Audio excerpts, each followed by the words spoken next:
మొదటి రోజు బాలా త్రిపుర సుందరీ దేవి. ఓం శ్రీ బాలా త్రిపుర సుందరీ దేవ్యై నమః.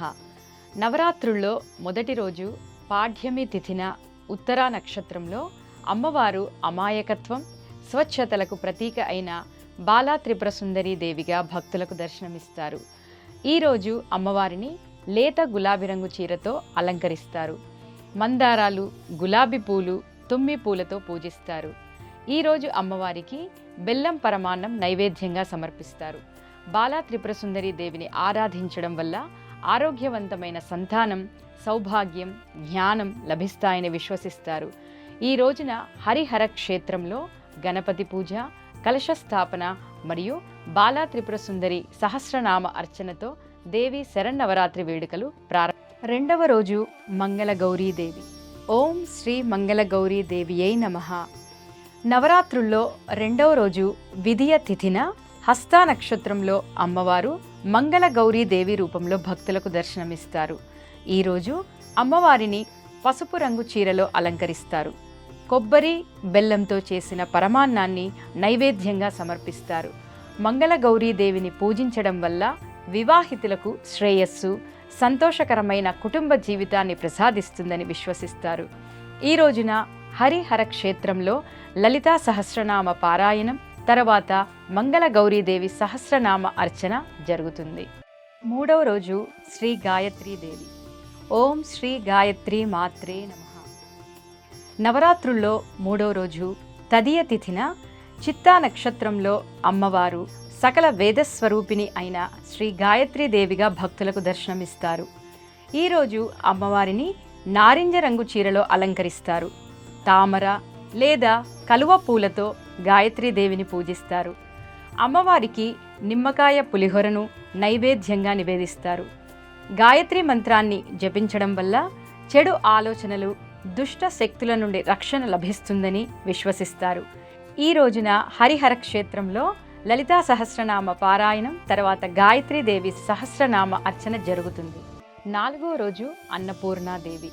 ఓం శ్రీ అన్నపూర్ణాదేవియై నమః. నవరాత్రుల్లో నాలుగో రోజు కూడా తదియ తిథిన స్వాతి నక్షత్రంలో అమ్మవారు ప్రాణకోటి ఆకలి తీర్చే అన్నపూర్ణదేవిగా దర్శనమిస్తారు. ఈరోజు అమ్మవారిని గంధం రంగు చీరతో అలంకరిస్తారు. మల్లెపూలు లేదా పొగడ పూలతో పూజిస్తారు. అమ్మవారికి దధ్యోజనం, కొబ్బరి అన్నం, గారెలు నైవేద్యంగా సమర్పిస్తారు. అన్నపూర్ణాదేవిని పూజించడం వల్ల సంపూర్ణ ఆరోగ్యం, ధనధాన్యాలు సమకూరుతాయని విశ్వాసం. ఈరోజు అన్నదానం చేయడం శుభప్రదం. ఈ రోజున హరిహర క్షేత్రంలో అన్నపూర్ణాదేవి సహస్రనామ అర్చన జరుగుతుంది. ఐదవ రోజు శ్రీ మహాలక్ష్మీదేవి. ఓం శ్రీ మహాలక్ష్మీదేవియై నమః. నవరాత్రుల్లో ఐదవ రోజు చవితి తిథిన విశాఖ నక్షత్రంలో అమ్మవారు సకల సంపదలు, ఐశ్వర్యానికి మూలమైన శ్రీ మహాలక్ష్మిగా భక్తులకు దర్శనమిస్తారు. ఈ రోజున అమ్మవారిని గులాబీ రంగు వస్త్రంతో అలంకరిస్తారు. తెల్లని కలువ పూలు, తామర పువ్వులు, గులాబీ పువ్వులతో అమ్మవారిని పూజిస్తారు. ఈరోజు క్షీరాన్నం, పూర్ణం బూరెలు, రవ్వ కేసరిని అమ్మవారికి నైవేద్యంగా సమర్పిస్తారు. ఈ రోజున లక్ష్మీదేవిని ఆరాధించడం వల్ల ఐశ్వర్యం, ఆరోగ్యం సిద్ధిస్తుందని నమ్మకం. ఈ రోజున హరిహర క్షేత్రంలో లలితా సహస్రనామ పారాయణం, మహాలక్ష్మి సహస్రనామ అర్చన జరుగుతుంది. ఆరవ రోజు శ్రీ లలితా త్రిపుర సుందరీ దేవి. ఓం శ్రీ లలితాదేవియై నమః.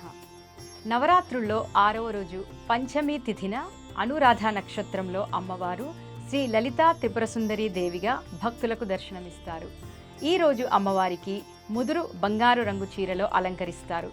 ఎర్రని కలువ పూలు, గులాబీ పూలతో అమ్మవారిని పూజిస్తారు. ఈ రోజున అమ్మవారికి పులిహోర, పాయసం, అల్లం గారెలను నైవేద్యంగా సమర్పిస్తారు. లలితా త్రిపుర సుందరీ దేవిని ఆరాధించడం వల్ల ఆయురారోగ్యాలతో పాటు అఖండ కీర్తి, సకాలంలో వివాహం, సౌభాగ్యం, వంశాభివృద్ధి, కోరికలు నెరవేరి సంపద, శ్రేయస్సు కలుగుతాయని విశ్వాసం. ఈ రోజున హరిహర క్షేత్రంలో లలితా సహస్రనామంతో కూడిన లక్ష కుంకుమార్చన జరుగుతుంది. ఏడవ రోజు మహాచండీదేవి. ఓం శ్రీ మహాచండీదేవియై నమః. నవరాత్రుల్లో ఏడో రోజు షష్ఠి తిథిన జ్యేష్ఠ నక్షత్రంలో అమ్మవారు లోకకంటకులైన రాక్షసులను సంహరించడానికి మహాచండీ దేవి రూపంలో భక్తులకు దర్శనమిస్తారు. ఈరోజు అమ్మవారిని పసుపు లేదా బంగారు వర్ణం చీరతో అలంకరిస్తారు. పసుపు రంగు పూలతో పూజిస్తారు. ఈరోజు అమ్మవారికి కట్టె పొంగలి, చెలిమిడి, వడపప్పు వంటి నైవేద్యాలను సమర్పిస్తారు. మహాచండీదేవిని పూజించడం ద్వారా శత్రుపీడ తొలగుతుందని నమ్మిక. ఈ రోజున హరిహర క్షేత్రంలో చండీ హోమం మరియు చండీ సహస్రనామ అర్చన నిర్వహింపబడుతుంది. 8వ రోజు శ్రీ సరస్వతీదేవి. ఓం శ్రీ సరస్వతీదేవియై నమః. నవరాత్రుల్లో 8వ రోజు సప్తమి తిథిన మూలా నక్షత్రంలో అమ్మవారు చదువుల తల్లి సరస్వతీదేవి రూపంలో భక్తులకు దర్శనమిస్తారు. ఈరోజు అమ్మవారిని తెలుపు రంగు చీరతో అలంకరిస్తారు. తెల్లని పూలు, మారేడు దళాలతో అమ్మవారిని పూజిస్తారు. ఈరోజు సరస్వతీదేవికి దద్దోజనాన్ని నైవేద్యంగా నివేదిస్తారు. సరస్వతీదేవి జ్ఞానానికి, కళలకు అధిదేవత కావడం వల్ల ఈరోజు ఆమెను పూజిస్తే బుద్ధి, వికాసం, విద్యతో పాటు సర్వశక్తి సామర్థ్యాలు లభిస్తాయని నమ్మకం. ఈ రోజున హరిహర క్షేత్రంలో లలితా సహస్రనామ పారాయణం, సరస్వతీ సహస్రనామ అర్చన జరుగుతుంది. చిన్నారులకు అక్షరాభ్యాసం కూడా నిర్వహింపబడుతుంది. 9వ రోజు దుర్గాదేవి. ఓం శ్రీ దుర్గాదేవియై నమః. నవరాత్రుల్లో 9వ రోజు దుర్గాష్టమి పర్వదినం. అష్టమి తిథిన పూర్వాషాఢ నక్షత్రంలో అమ్మవారు దుర్గతులను తొలగించే దుర్గాదేవి అవతారంలో భక్తులకి దర్శనమిస్తారు. ఈరోజు అమ్మవారికి ఎర్రని చీరలో అలంకరిస్తారు. మందార పూలతో పూజిస్తారు. ఈరోజు అమ్మవారికి గుడాన్నం, కదంబం లాంటి నైవేద్యం నివేదిస్తారు. ఈ రోజున దుర్గామాతను ఆరాధించడం వల్ల దుష్ట శక్తుల నుంచి ప్రతికూలతలు తొలగి రక్షణ లభిస్తుందని విశ్వాసం. ఈ రోజున హరిహర క్షేత్రంలో దుర్గా సహస్రనామ అర్చన జరుగుతుంది. 10వ రోజు మహిషాసుర మర్ధిని. ఓం శ్రీ మహిషాసుర మర్ధినియే నమః. నవరాత్రుల్లో 10వ రోజు మహర్ నవమి పర్వదినం. నవమి తిథిన ఉత్తరాషాఢ నక్షత్రంలో అమ్మవారు మహిషుడనే రాక్షసుని సంహరించిన మహిషాసుర మర్ధినిగా దర్శనమిస్తారు. అమ్మవారిని ఈరోజు నీలిరంగు చీరతో అలంకరిస్తారు. నల్ల కలువలు, శంఖం పూలతో పూజిస్తారు. ఈరోజు అమ్మవారికి చింతపండు పులిహోర, పానకం, వడపప్పు లాంటివి నైవేద్యంగా సమర్పిస్తారు. ఈరోజు మహిషాసుర మర్దినిని పూజించడం వల్ల ధైర్యం, విజయం, దుష్ట శక్తుల నుండి రక్షణ కలుగుతుందని విశ్వాసం. ఈరోజు హరిహర క్షేత్రంలో లలితా సహస్రనామ పారాయణం తర్వాత మహిషాసుర మర్దిని సహస్రనామ అర్చన చేస్తారు. 11వ రోజు శ్రీ రాజరాజేశ్వరి దేవి. ఓం శ్రీ రాజరాజేశ్వరి దేవియై నమః.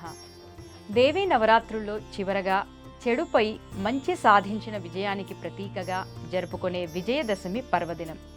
దశమి తిథిన శ్రవణ నక్షత్రంలో అమ్మవారు శ్రీ రాజరాజేశ్వరి దేవిగా దర్శనమిస్తారు. ఈరోజు అమ్మవారిని ఆకుపచ్చ రంగు చీరలో అలంకరిస్తారు. ఎర్రని పూలు, సుగంధ భరితమైన పూలతో పూజిస్తారు. పులిహోర, రవ్వకేసరి భోజనాన్ని నైవేద్యంగా నివేదిస్తారు. ఈ రోజున శ్రీ రాజరాజేశ్వరి దేవిని ఆరాధించడం వల్ల అడ్డంకులు తొలగిపోయి శక్తి, సౌభాగ్యం కలుగుతాయని నమ్మిక. ఈ రోజున హరిహర క్షేత్రంలో వేడుకలు రాజరాజేశ్వరి సహస్రనామ అర్చన, కలశ ఉద్వాసనతో ముగుస్తాయి.